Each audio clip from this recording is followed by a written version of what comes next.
worked with Smokey Robinson, Chuck Berry, and the Supremes, just to name a few. And on top of all that, he has written more than 600 songs over the course of his career. While you may not know him by name, you've likely heard of his music before, and photographer Alex Atwell has the uniquely Detroit story of Detroit's soul ambassador, Melvin Davis.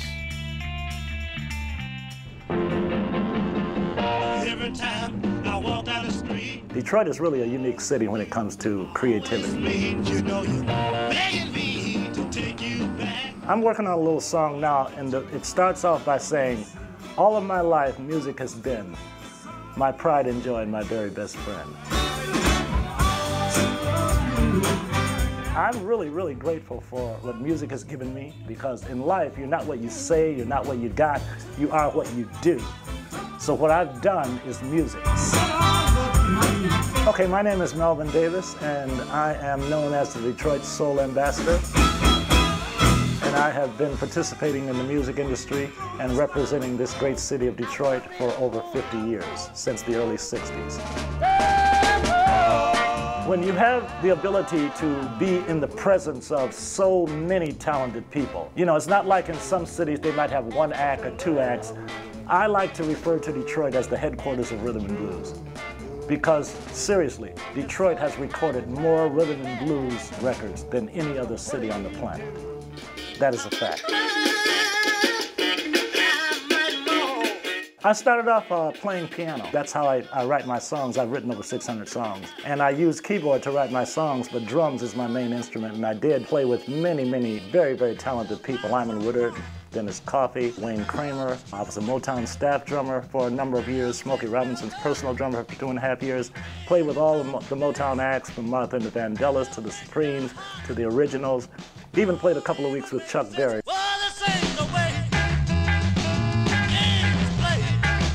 When you make a song, when the needle hits the record, it should be like a life. It should be born. It should have a great life, and then it should have a great transition. So every part of the song is important. You know, you want people to feel the music, and music is something that penetrates the soul. I first met you, you were just another girl, yeah. When it comes to soul music and the Northern Soul movement, I like to say it's more than music. It's really a way of life. It's the energy, it's the optimism, it's the camaraderie. You know, it's a lifestyle, it really is. Love is a wonderful thing. When you do what you love, everything is a highlight. So, you know, I like to say when I'm on stage, like right now, that money is important, but my #1 priority in life is creating these great memories. Music is like the soundtrack of life. It's a living representation of our lives in audio form. So in Detroit, it's really a very, very innovative and talented and creative city.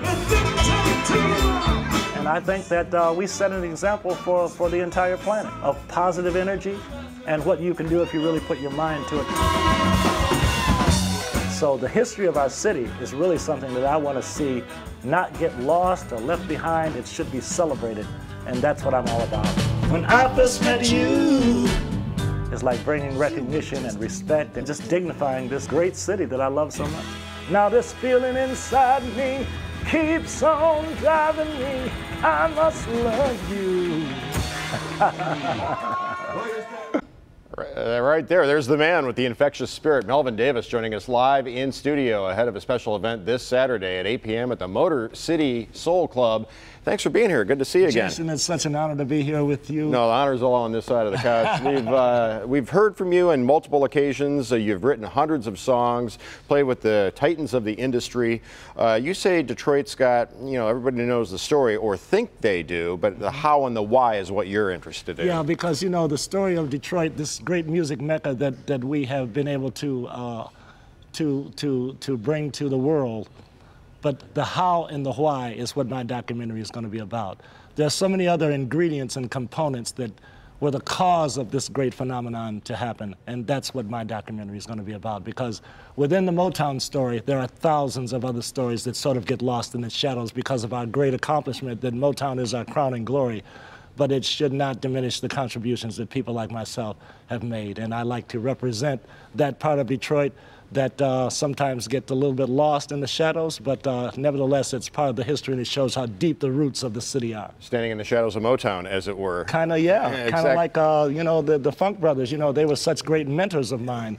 James Jamerson, Earl Van Dyke, all of them were such great people, and they were so nice to the next generation that came along. And that's what I like to do, pass along this legacy because it belongs to the next generation. Yeah, and it's interesting that you bring that up because you worked for couple, 3 years, 2.5 years as the personal drummer for Smokey Robinson. I mean, people don't realize, they think, oh, Motown. They just label everything Motown. Well, no, there was the Atlantic Rhythm and Blues, there was Motown, there was Memphis Soul. There were a lot of different sounds that people would paint with a broad brush, but they were very distinct. Absolutely, and I like to call Detroit really the headquarters of rhythm and blues, because when you really think about it, I can't think of another city that has more rhythm and blues recordings that has contributed more to the music industry than Detroit. And what really happened was when I went to England in 2004, it was where they loved Detroit. Oh, it was a life-changing experience because I really had an opportunity to see myself and my city through their eyes. And it really changed my perspective of my career and the city itself. What artists that you worked with, big name, would you consider your favorite having worked with? Well, they were all so great, and I was inspired by and taught by and able to learn from so many different inspiring people. But David Ruffin was in my band before the Temptations. He lived with me for 2.5 years. How about that? I had a group called the Jaywalkers. And in that group was Cornelius Grant, who was the guitar player and musical director for the Temptations, Steve Mancha, who was lead singer for the 100 Proof, Leroy Emanuel, who is my cousin, and he was the founder of the Fabulous Counts, he's really the father of funk. Really. There was a group called the 100 Proof? Yeah. I love it. Not 80 Proof, not 80 Proof, the 100 Proof. Aged in soul at that. That is so awesome. Melvin, thank you so much for being here. It's a pleasure.